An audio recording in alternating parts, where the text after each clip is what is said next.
آخرت کی پہلی سلائیڈ کیا ہے پریزنٹیشن کی؟ کسی کو پتا ہے؟ جب حشر کا میدان سجے گا تو اللہ تعالیٰ نے پہلا کیا نظارہ دکھانا ہمیں؟ کسی کو پتا ہے حشر کے میدان کا پہلا نظارہ کیا ہے؟ فرسٹ ایونٹ اللہ تعالیٰ نے کیا دکھانا ہے ہم سب کو؟ میں بتاتا ہوں آپ کو، سیرہ پڑھیں، سب کچھ سیرہ میں نبی اسلام شاہ فرمایا جب حشر کا میدان سجے گا تو سب کے سب جتنے انسان آج تک پیدا ہوئے ہیں، جتنے جن آج تک، سب اکٹھے کر دیے جائیں، اور پھر سب کے سامنے ایک بکری لے کے آئی جائے گی جس کے سینگ ہوں گے، اور دوسری بکری لے کے آئی جائے گی جس کے سینگ نہیں ہوں گے.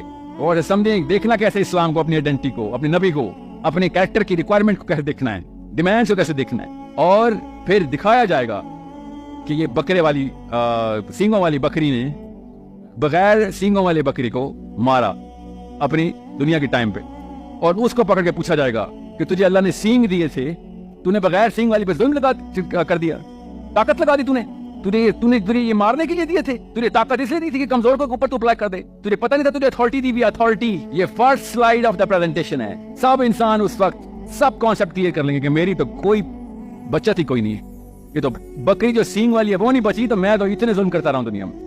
یہ کانٹیکسٹ پوری طریقے سے آپ کے ذہن سے اترتا ہوا دل تک پہنچ جائے تب میں آپ کو بتاؤں گا نیکسٹ اسٹیپ کیا ہے. پہلے دیکھیں صحیح تصویر ہے کیا، معاملہ کیا، یہ تو سمجھ لیں. رحمت للعالمین نہیں سمجھ آئے ہمیں صلی اللہ علیہ وسلم، ہم نے ایک دوسرے کو سمجھنا ہے. ہمیں اسلام کی آئیڈینٹی کیا نہیں؟ اسلام کی آئیڈینٹی ہے رحمت للعالمین. واٹ پرسنٹیج آف رحمہ آر یو؟ اب ٹرانسلیشن کریں فطرہ کی. اب وہ آج سمجھ آئے گی جب اللہ تعالیٰ کہتے ہیں میں تو ان کو اپنی فطرت سے پیدا کرتا ہوں، یہ ادھر سے ادھر، ادھر سے ادھر گھماتے رہتے ہیں ایک دوسرے کو. اس لیے نبی علیہ السلام کو سینٹرل ایمباڈیمنٹ دی جاتی ہے فلسفی میں کہ بھئی یہ ہے پیک، یہ زیرو سے سٹارٹ کر کے پیک تک دنیا میں بچے کی طرح پیدا کر کے کائنات کی سب سے روشن مثال بنانی تھی. اللہ تعالیٰ نے بنا دی کہ آپ آؤ جتنا قریب آ سکتے ہو. دیکھو تم کتنی رحمت بانٹتے رہو دنیاؤں میں، بتاؤ کیا اوقات ہے ہماری. This is why you need to understand کہ جب تک چھوٹا سوچیں گے چھوٹے رہیں گے. اب آپ کو میرے جملے کا مطلب پتہ چلے گا جب میں کہہ رہا تھا، اور ہر دفعہ ہی کہتا ہوں کہ اس وقت جو مسلمان ہیں وہ اسلام کے لیے سب سے بڑا کینسر ہے. صحابہ نے آ کے کسی جارج بش براک اوباما سے لڑائی نہیں کرنی. اگر ابھی آ جائے عمر بن خطاب، سب سے پہلے انہوں نے ہم سے برات کا اعلان کرنا ہے کہ یہ نہ ہو کہ لوگ یہ سمجھ کے دین میں نہ داخل ہوں کہ دین اس طرح کا ہوتا ہے. سب سے پہلے پاکستانی مسلمانوں سے برات کا اعلان صحابہ کی سب سے پہلی سنت ہونی ہے. یہ کامن سینس کا تقاضا ہے، کیونکہ جو لوگ بچ گئے ہیں جنہوں نے اسلام میں آنا ہے ان کو صحیح سٹرکچر پہ سٹارٹ کیا جائے. ورنہ جارج بش تو نہیں کہتا میں مسلمان ہوں، یا براک اوباما یا ڈونلڈ ٹرمپ یا جو بائیڈن، نہ کارڈیشینز بولتی ہے مسلمان ہے.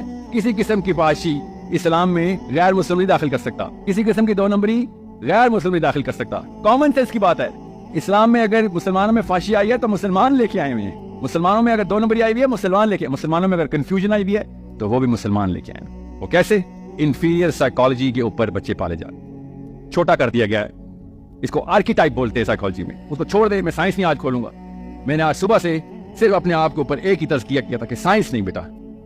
ساحل میاں جا کے اردو زبان میں صرف اپنا نبی سمجھا دے کہ کائنات کا نبی سے کیا تعلق.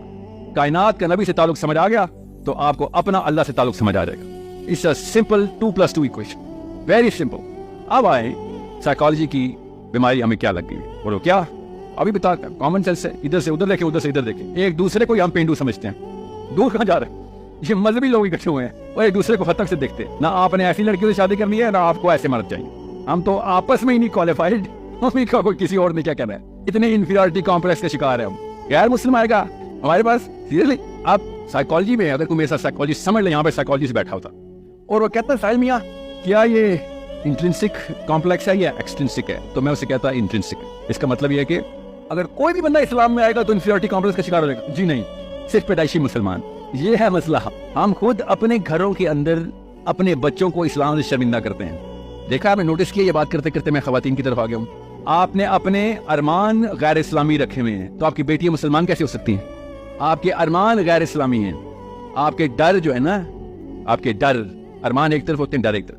آپ کے ڈر غیر اسلامی ہیں. یہ دونوں ملتے ہیں تو انفیریورٹی کمپلیکس بنتا ہے. اس لیے آپ کا بچہ پیدا ہی انفیریورٹی کمپلیکس کے پول کے اندر ہوگا. وہ خود تیر کے باہر نکلتا ہے تو سب سے پہلے کس کو آپ کرتا ہے؟ اپنی ماں کو. اس لیے کہہ رہا تھا رکشا، آپ کے بچوں نے ماں کی سوچ کون سی پکڑی ہے یہ بتا دیں. باپ کو نہیں اتنی جلدی وہ آپ کرتا، یاد رکھیے گا. کیونکہ باپ باہر کھاد کا پانی پی کے ادھر ادھر سے اپنا فیڈ بیک لے کے سمجھ گیا ہوتا ہے بیٹے کے سامنے وہ نہ اپنے ارمان اس طریقے سے نہ اپنے ڈر اس طریقے سے بتاتا ہے. مجبوری ہوتی ہے, اس کی اپنی انا کا اور اپنے بیٹے کی بقا کا تعلق ہوتا ہے کہ بیٹے کو وہ رگڑے کے لیے ٹرین کر رہا ہوتا ہے. تو بیٹا سمجھتا ہے کہ باپ نے بھی رگڑا کھایا ہوا ہے, حالانکہ باپ نے رگڑا نہیں کھایا ہوتا, باپ خود رگڑے سے بچ کے پتلی کے لیے نکلا ہوتا ہے, ورنہ تو شادی نہ ہوتی اس کی, تو بیٹا کیسے ہوتا؟ انڈرسٹینڈ دا پرابلم, فرد کے طور پہ آئے نا آپ ذرا.